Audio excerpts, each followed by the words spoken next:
Hi, and welcome to this week's edition of The Week Ahead. It's a very busy week. It's one of those we're getting in. We knew by mid-March we were going to have our hands full, and we have. Linda, you've got an especially busy week. Oh, it's going to be extremely busy. For the next 3 days, Taxation Committee is having work sessions on the other tax provisions of the budget.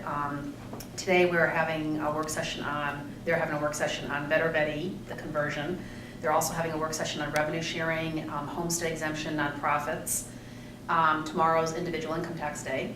And then Wednesday is kind of an open day that they've reserved in case they need to discuss any of the other provisions again.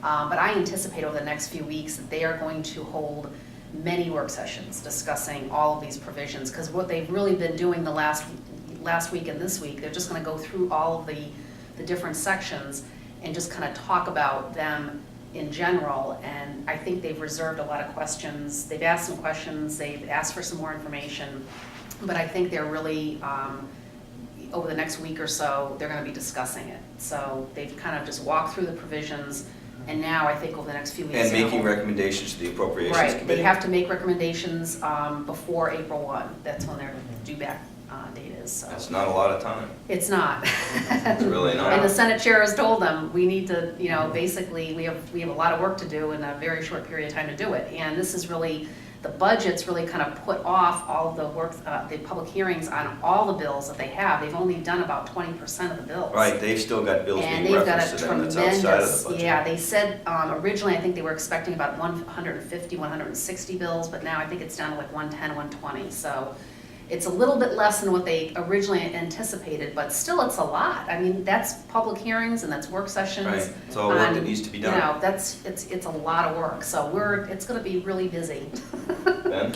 Yeah, things are picking up in the natural resources and energy field. Natural resources on Wednesday this week, we're going to be dealing with 3 lakes bills, have to do with pesticide application, and what the buffer should look like with pesticide application when you're close to a lake. Over in the Energy and Utilities Committee, things are starting to pick up. They're still a little slow going, I'd say. There's a bill, LD 132 that has to do with 100 megawatt traditional issue we see before the Energy Committee, repealing of the 100 megawatt issue. Also, there's a waste to energy bill.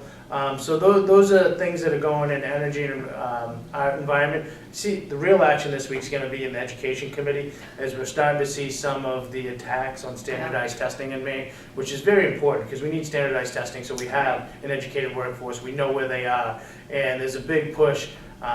Why, I don't know, but to repeal some of the standardized testing we have here in the state of Maine. It would be a step backwards for our kids. So we'll be in the Education Committee for a few bills this week on that front as well. So.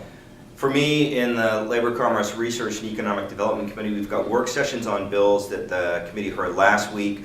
One is a bill dealing with a requirement that employers would need to cash out any sick time available to an employee who was terminated while out on sick time. It's a much more complicated issue than that, but the committee is working on that on Wednesday. Also on Wednesday, the committee is going to work on a bill that repeals the exemption small businesses who have less than 3 people working at a shift currently have of the 30-minute break requirement. After 6 hours of work, employers who have more than 3 people working on a shift are required to rotate through 30-minute breaks. But because of a very small business and because you're limited to the number of people, smaller employers have always been exempted from that. This bill would eliminate that exemption. It would cause a lot of problems for small businesses. We testified against both bills. I'll be there on Wednesday. Also on Thursday, the LCRIDE committee will be working on the Workers' Comp Board budget. In the past, that's been a controversial issue. I expect it to be less so. Actually, I don't expect it to be controversial at all, but that's why I'm going to be there on Thursday in case it is. But the real action takes place next Monday. Next Monday, the LCRIDE committee is going to hear all of the minimum wage increase bills. They're scheduled to go all day. There'll be at least 9 of them, including a study. And the bills rate in terms of increase in the minimum wage range from $8 an hour up to $12 an hour.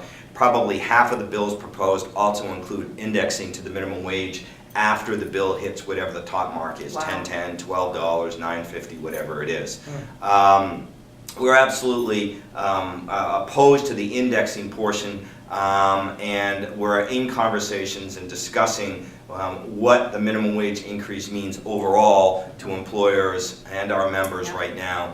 I anticipate testifying next week in committee on the bills. Other than that, that's where we're at. What's going on? Thanks for joining us. Join us again next Monday. Until then, take care. Stay classy, man.